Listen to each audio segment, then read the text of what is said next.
खुलुमबाय लोगोफोर, नोंथांमोनखौ बयखौबो आंनि YouTube चेनेलाव फिन खेबसे अननाय बावहरनाय थाबाय। दा नोंथांमोननि गेजेराव आं दिनै आरोबाव मोनसे गोदान भिडिअ लानानै फैलायबाय। बेनो जाबाय खाजानि रेसिपि। दा आं बे खाजाखौ माबोरै बानायो आं नोंथांमोननि गेजेराव शेयार खालामनो सानदों। होमबा नोंथांमोना भिडिअखौ जोबजासिम नायलांदों फारि फारि। नैया लोगोफोर, आं खाजा बानायनो थाखाय बेयावहा 2 काप मैदा लाबाय। 2 काप मैदा लानोसै खाजा बानायनो। नोंथांमोना नायलांदों भिडिअखौ जोबजासिम।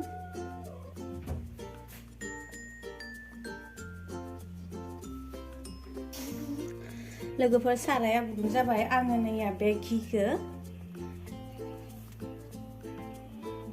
आङो सारायाव होनानै गलि होना गुदुं खालामना लानि। मानोना थान्दा दिननि माबा नालाय घि नालाय नैया पुरा एकदम टाइट जाना दोङो, गथा खाना दोङो। आं दा सारायाव होनानै गलि होना लानोसै सामुसनै। घिया गलिबाय, गेसखौ बन्द खालामना होनोसै। नैया लोगोफोर, आङो नैया घिखौ कापसे गुदुं खालामना लाबाय। मानोना गथा खाना दंमोन नालाय। दा आङो बे घिखौ मैदायावहा होनोसै। 1 काप घि होनोसै, थालिना लानोसै। ना घिनि जायगायाव रिफाइनबो होनो हागोन, आं घिखौनो होबाय। बावबाय आं लोगोफोर, नैया बाराबो जानो हानाय, एसे दोनबावबाय। दानिया आं इखौ मिक्स खालामनोसै। नैया लोगोफोर, मिक्स खालामैनि सिगांनो इयाव संख्रि एसे होना लाबाय। संख्रि होबा इनि टेस्टआ बेलेग जायो आरोना, बहुत गोथावसिन जायो। संख्रि एसे होना लाबाय। आं इखौ मिक्स खालामना लानोसै।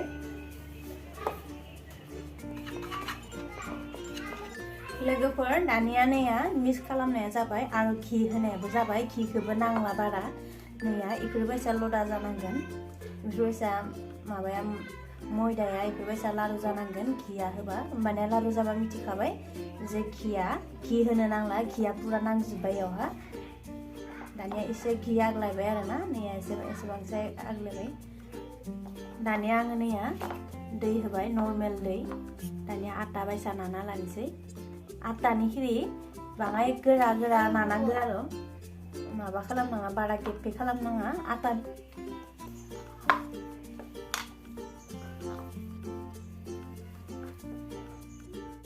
नैया लोगोफोर, दानिया आंना नैया मैदा नानाया जाबाय। ओमफ्राय दा आं इखौ 20 मिनिटनि थाखाय खोबना दोननि। खोबना दोनबा बिराद मोजां गुरै जायो आरोना। ओमफ्राय आं दा 20 मिनिट खोबना दोननोसै। नैया लोगोफोर, आं फारसे साइडनि सासनि तैयार खालामना लानि खाजाखौ सोमनो थाखाय। आङो ससखौ बहायना होबाय। लोगोफोर, आं ससआवहा कापथाम सिनि होबाय। ओमफ्राय कापथाम सिनि होनानै ओमफ्राय कापनै दै होबाय। दै होनानै दानिया गुदु होनोसै। नैया आङो मोदोमनायनि थाखाय इलासि होबाय इयावहा। लोगोफोर, सिनि दैखौ मोजाङै गुदु होनांगोन। जेब्लाबो माने सिनि दैया इफोरबायसा आथा आथा जायागौ माने गुदु होबाय थानांगोन। नैया लोगोफोर, आंना दानिया मैदा खोबना दोननाया 20 मिनिट जाबाय। आं दानिया लारु बानायना लानोसै।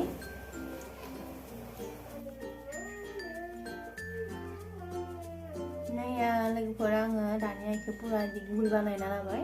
दानिया इखौ फुवारनोसै।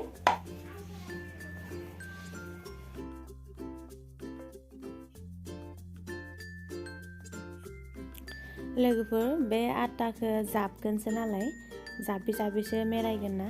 ओमफ्राय फार्स्टनि गांनै जाबनाय रुटिया फार्स्टनिया गुवार जानांगोन आरो लोगोफोर। नैया लोगोफोर, आंना नानाया जाजोब्बाय। आं दानिया इखौ नैया दा आं दहाय इखौ बासिनाय घिखौ आं इयाव एसे एसे लागायना लानोसै। माबा होनानै इयावहाय एसे मैदा ढालिना होदो। एसे होबा मोजां अरजाबो आरोना। नैया दहायनि आं माबाखौ एसे घि आग्लायनायखौ आं इयाव बिदि फोनांना लानि। नारजाबना होनोसै नारनानै। दानिया आं नैया आरोबाव होनोसै। लोगोफोर, इदिनो घिखौ एसे एसे लागायनानै नारजाब नारजाब होबा माबाया मोजां अरजाबो आरोना। जितु माने थाखो थाखो आटा जाबनाया बेयो मोजां अरजाबगोन, अरजाबासो मोजां जागोन माने खाजाया। अरजाबाबा बोरैबा गावस्राजोबगोन, बेनिखायनो टाइटहै मोजाङै नारसोनांगौ। लोगोफोर आंनियावहा आटाखौ गांबा करि जाबनानै होदों। नोंथांमोना गांब्रैबो होनो हागौ, आं गांबा होदों। आं बेखौ मेरायनोसै, गोराहै मेरायनांगो। लोगोफोर आटाखौ बारा दाद फुवारनाङा, गोबा खालामनांगो। होमबाना जेसांनो गोबा आटाखौ बेलिनो हायो एसांनो 5 खान 6 खान 7 खान हालासे होनो हायो। गोबा जानांगोन आरो दादबा जानाय नङा, गोबा। लास्टावहाय एसे दै होना होनांगोन, होमबासो मोजाङै अरजाबगोन।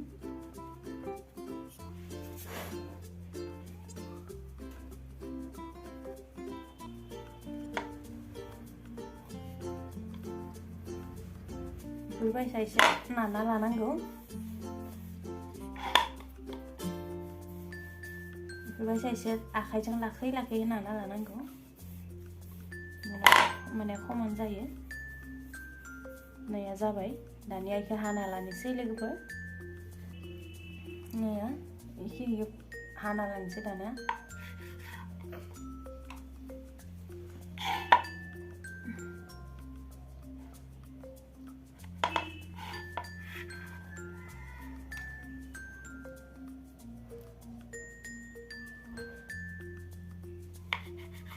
बेफोरबायसा हाला।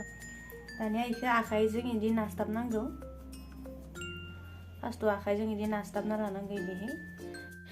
दानिया लोगोफोर आरोबाव खेबसे बेलनाजों बिदि नाना लानांगौ, बाङाय नास्ताबनानै होनांगौ। बिदि नायाबा इयो जेब्ला रिफाइनाव फ्राय खालामगोन, इ थाखो आटा जाबनाया रिफाइनाव एवबा फुलिनानै गावख्रालांनो नागिरो, बेनिखायनो बेफोरबायसा नास्ताबना लानांगौ। नैया लोगोफोर आं दानिया बानायनाया जाबाय। दानिया आं बेखौ थावआव फ्राय खालामनोसै। होमबा नायलांदो फ्राय खालामनायखौ। नैया लोगोफोर आं सारायखौ जानना होबाय, साराया गुदुं जाबाय। आं दानिया थाव होनोसै। थावा मोजाङै गुदुं जानांगोन। नैया लोगोफोर थावाबो गुदुं जाबाय। थावखौ बाराद्राय अभार गुदुं खालामनाङा, नर्मेलावहानो होनांगौ। साराया अलरेडि गुदुंखामोन नालाय। दानिया आं होनोसै थावा मोनसे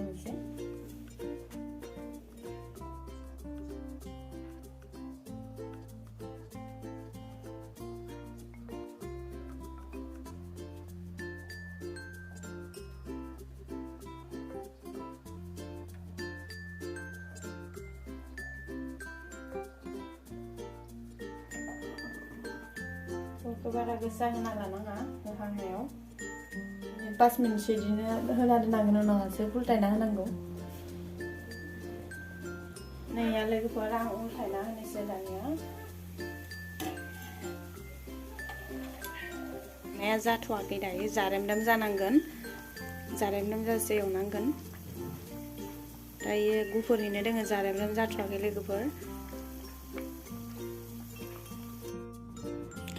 लोगोफोर नैया जारेमरेम जाबाय। दानिया आङो थिख्लायहोलांनोसै।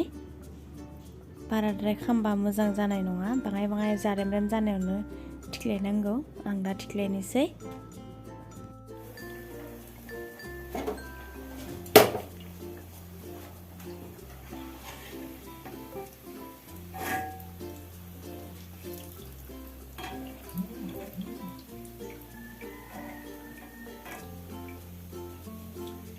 आं बारा बुरजा बानायाखै लोगोफोर।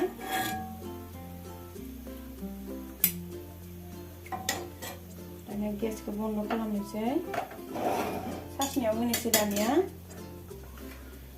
नैया आंनिखौ दानिया सासनियाव होनोसै। सासनियाव एसे दुंब्रुखा।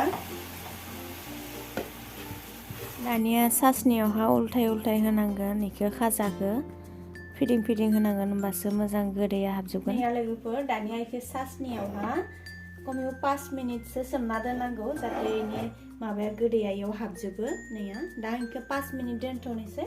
ओमफ्राय 5 मिनिट दोनथ'नायनि उनावहा जानो हासिगोन आरो। दानिया बेखौ 5 मिनिट दोनथ'नोसै, सासनियावनो सिनि दै माबा खालामनायाव दोनथ'नोसै आं 5 मिनिट लोगोफोर। लोगोफोर दानिया 5 मिनिट जाबाय आं दानिया थिख्लायनोसै बारा गोबाव सोमनाङा थिख्लायनोसै आं इयाव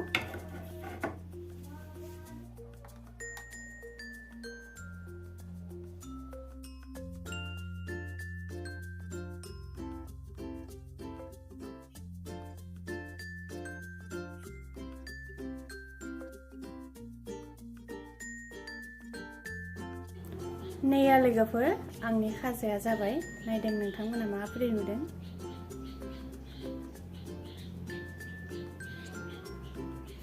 लोगोफोर आं दानिया मोनसे सेपायना खिन्थिनोसै नोंथांमोनखौ माबोरै जादों नैया नायदों लोगोफोर नैया जा आराम एकदम हटेलनि बायसा सेम जादों नायदों लोगोफोर नैया जा गुरै गुरै जा हटेलनि बायसानो जाखादों नैया आरोबो सेपायना खिन्थि नैया जा मोजां जाखादों नैया आं मोनसे जानाबो खिन्थानोसै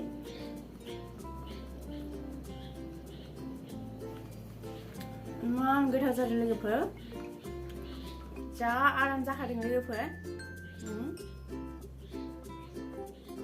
गुरै गुरैनो नैया